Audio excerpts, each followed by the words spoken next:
Real analysis में हम कर रहे थे यूनिफॉर्म कन्वर्जेंस एंड कॉन्टिन्यूटी। इसमें कल हमने एक थ्योरम की थी, if a sequence of continuous function F N is uniformly convergent to a function F on A B then F is continuous. यानी एफ एन कॉन्टिन्यूस फंक्शन की sequence है F N जो यूनिफॉर्मली कन्वर्ज कर रही है किसी function F को, तो ये फंक्शन डेफिनेटली कैसा होगा, कॉन्टिन्यूस होगा। आज इसी में हम एक रिमार्क गिवन है, uniformly convergence of a sequence F N is sufficient but not a necessary condition for the limit function to be continuous. हम क्या कह रहे हैं, किसी कॉन्टिन्यूस फंक्शन की सीक्वेंस के लिमिट फंक्शन को कॉन्टिन्यूस होने के लिए ये सफिशिएंट कंडीशन है, नेसेसरी कंडीशन नहीं है। नेसेसरी और सफिशिएंट कंडीशन में डिफरेंस होता है। जब हम if and only if result की बात करते हैं, ठीक है, if and only if result तो P implies Q and Q implies P, दोनों स्टेटमेंट एक दूसरे को डायरेक्ट इम्प्लाई करते हैं। लेकिन necessary and sufficient condition if and only if जैसे नहीं होते। नेसेसरी और सफिशिएंट कंडीशन को जैसे मैं फूड के एग्जांपल से समझा सकती हूँ कि फूड हमारे लिए क्या है, नेसेसरी कंडीशन है, लेकिन जीने के लिए सिर्फ सफिशिएंट नहीं है कि किसी इंसान के पास सिर्फ खाना होगा तो वो जी जाएगा, इतना सफिशिएंट नहीं है। उसे जीने के लिए और भी बहुत सारी कंडीशंस चाहिए, ठीक है। लेकिन फूड एक नेसेसरी कंडीशन है बट सफिशिएंट नहीं है। ऐसा नहीं है कि किसी इंसान के पास खाना है तो वो मरेगा ही नहीं, ठीक है। खाने की कमी में कोई इंसान मर जाएगा, लेकिन खाने की भरपूर मात्रा होने पर कोई इंसान मरेगा ही नहीं, ऐसा ज़रूरी नहीं है। तो नेसेसरी और सफिशिएंट वाले पार्ट में कुछ एक्स्ट्रा कंडीशन भी इम्पोज हो जाती हैं, ठीक है, कि ये सफिशिएंट है बस। तो यहाँ पर एफ एन की कन्वर्जेंस के लिए एफ एन की जो लिमिट फंक्शन है उसकी कंटिन्यूटी के लिए ये सिर्फ एक सफिशिएंट कंडीशन है, नेसेसरी नहीं है। This means a sequence of continuous function may have a continuous limit function, कि कॉन्टिन्यूस फंक्शंस की सीक्वेंस की लिमिट है वो भी कॉन्टिन्यूस होगी विदाउट यूनिफॉर्म कन्वर्जेंस, जबकि सीक्वेंस क्या है, यूनिफॉर्म कन्वर्जेंस नहीं है।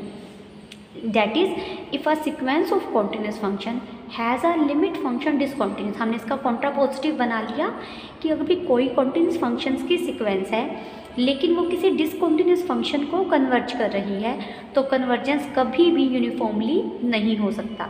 इस रिजल्ट को ध्यान से करेंगे। क्या कह रहे हैं, फंक्शंस एफ एन है जो कैसी सीक्वेंस है, कॉन्टिन्यूस फंक्शंस की। ये कैसी सीक्वेंस है, कॉन्टिन्यूस फंक्शंस की। ये कन्वर्ज कर रही है एफ को, लेकिन एफ कैसा है, डिसकॉन्टिन्यूस। एफ कैसा है, डिसकॉन्टिन्यूस।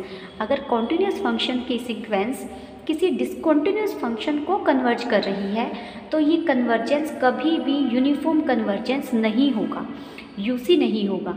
तो ये कन्वर्जेंस कैसा होगा, पॉइंट वाइज होगा, ठीक है। आज नेक्स्ट एग्जाम्पल है, the sequence X N of continuous function has a discontinuous limit function F is given bye.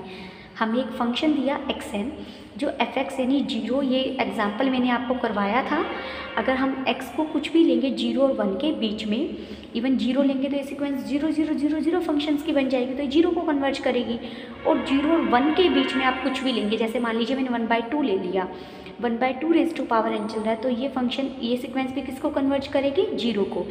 लेकिन अगर x को मैं 1 ले लूँ तो ये फंक्शन क्या बन जाएगा, 1 1 1 1 1 रेज़ टू पावर n, यानी सबके लिए 1, तो ये किसको कन्वर्ज करेगा, 1 को। यानी ये डिसकॉन्टिन्यूस फंक्शन है और ये यूनिफॉर्मली कन्वर्जेंट नहीं है। नेक्स्ट एग्जाम्पल है, the sequence N X by में 1 + n² x² of continuous function has limit function F X equal to 0।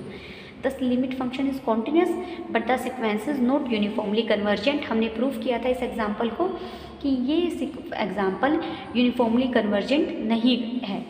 The sum function of the sequence this of continuous function is, अब ये series के लिए है। Next example, F X is equal to 1 if X not equal to 1 and X 1 पर ही value 0 दे रहा है, which is discontinuous on close interval this the given series is not uniformly convergent. एक एग्जाम्पल हमने सीक्वेंस के लिए लिखा, एक एग्जाम्पल हमने सीरीज के लिए लिखा। आज हमारी इम्पॉर्टेंट थ्योरम है Denise theorem on uniform convergence of the sequence, Denise theorem on uniform convergence of the sequence. या फिर ऐसा हो सकता है ये रिमार्क रिजल्ट है, कुछ ये कंटिन्यूटी के रिजल्ट दिए हुए हैं, इन्हें आप पढ़ लेंगे, ठीक है, क्लियर। कल हम नेक्स्ट वीडियो में ये थ्योरम करेंगे, Denise theorem on uniform convergence of the sequence.